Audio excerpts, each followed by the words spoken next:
their inventory information says that they're in this group.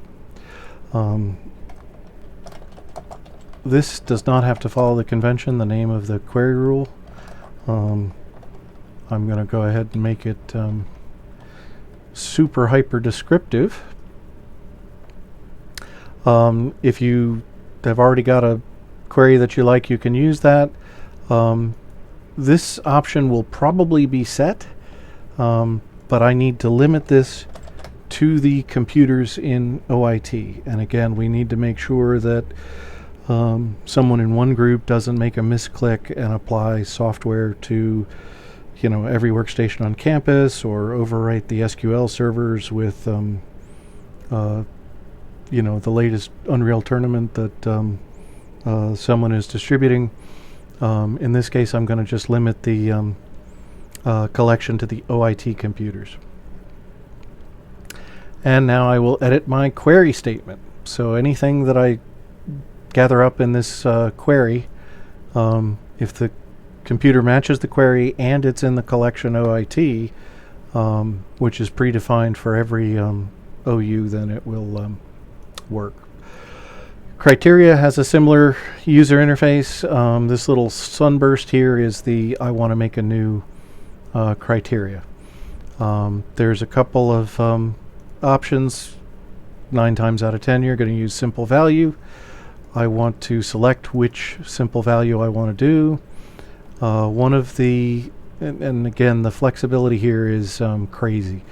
I want all the computers that installed this version of Adobe with a Dvorak keyboard. That is certainly a possible configuration. I don't want to do anything nearly that fancy. One of the most useful attribute classes is system resource. That's what SCCM Microsoft Teams call a workstation or a computer or something that can be managed by SCCM. Here's the kind of data that it has stored about it. IP addresses, SMS identifiers, that sort of stuff. What I'm interested in is a system group name. And this is the list of Active Directory groups that a workstation is in. All right. Database-y kind of queries. I want to pull out of a single group, so I would just type its name here. I'm actually going to click on the values button and wait for it to populate. This will read the database and pull out the values of everything it can find and sort them, so it does take a second. But what it will make sure of is that I see that, oh, okay, the convention is to use wolftech in caps / and then this thing. And I want to do, well, look, it actually even has this one near the top. That's unusual. So I can select it off the list. Normally, with every freaking group on campus, it would be a pain to find it, and I would probably type it rather than, or cut it out of my paste buffer. Then select it, but this time I got lucky, so I can select it. And so it has generated the query language that is needed in the Microsoft SQL that's storing all this stuff to say, if you're in OIT and if you meet, and you meet this select star from SMSR system where, if you meet that query, it will show up in this collection. Much more difficult to describe than it is to use.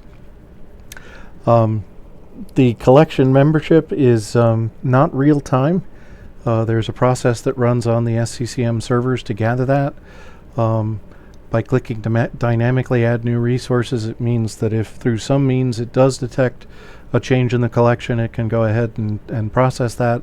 Otherwise, it wouldn't catch it until the next time it ran. When you're debugging, you can click on the schedule and have this done. For production type stuff, we want to discourage going crazy with setting super tight dredging intervals, because it simply isn't helpful. This is a new collection, so I don't have any programs currently being advertised. Other things that I did with the wizard, or if I had gone through a different path, maybe there'd be some additional pieces. Now, I've said a couple of times that the permissions would not be right. There is no way for Sccm, which doesn't have a very good concept of distributed management, distributed administration. It pretty much says, oh, you're an SCCM administrator, you must get all rights. Well, that really can't work on our campus. If we had to trust implicitly everybody, everywhere, all the time, we couldn't work together and buy this product and make it work. So by default, the permissions at the root are set so that most folks don't get it. I actually get rights to my own thing because I created it.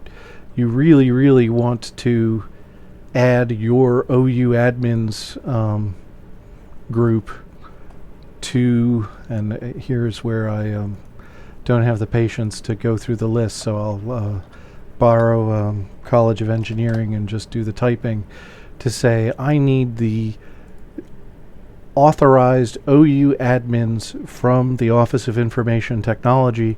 They need to have full rights. If I neglect to do this, I don't want to revoke it.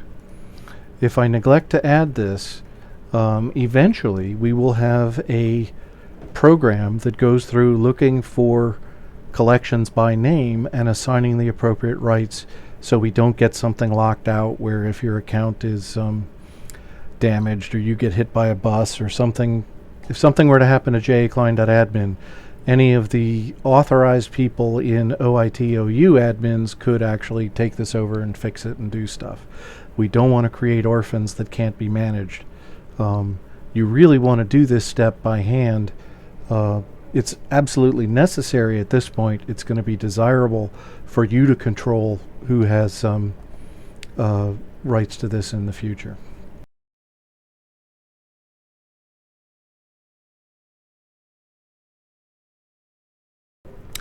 Now, here's another place where I may stray from what is eventually determined to be best practice. I have created a OIT software packages collection, which basically has no membership rules. It's just, yeah, here we go. There are no items in it, and if I look at the membership rules, there's none. The only reason I have it is because I want to have a folder where I put all of my software distribution, because otherwise I'll be buried in the damn things. Now, again, due in part to the security, the method of moving something out of the root and into a sub-collection, I'm not even sure if this will be possible when we go live. It's certainly not particularly straightforward even now. But what I want to do is create a new link to collection instead of a new collection. And because I've highlighted the software packages, this will be a child of whatever.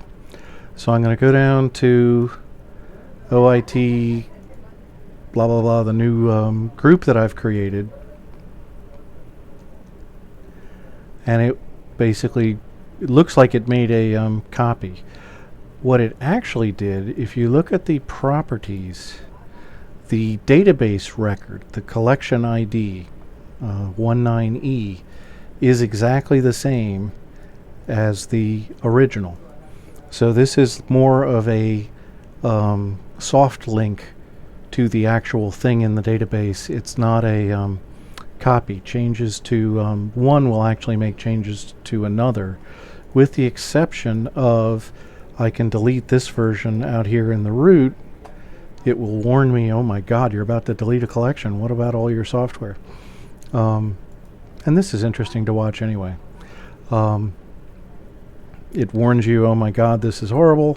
It will then go well, I thought it would then go through and show me everything that was linked to it. Maybe it doesn't because there's nothing linked.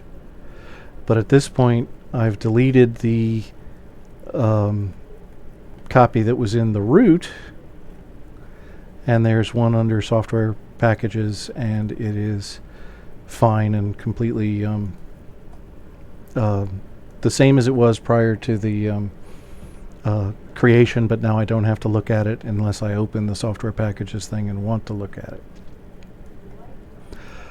So that's the first non-standard thing. The other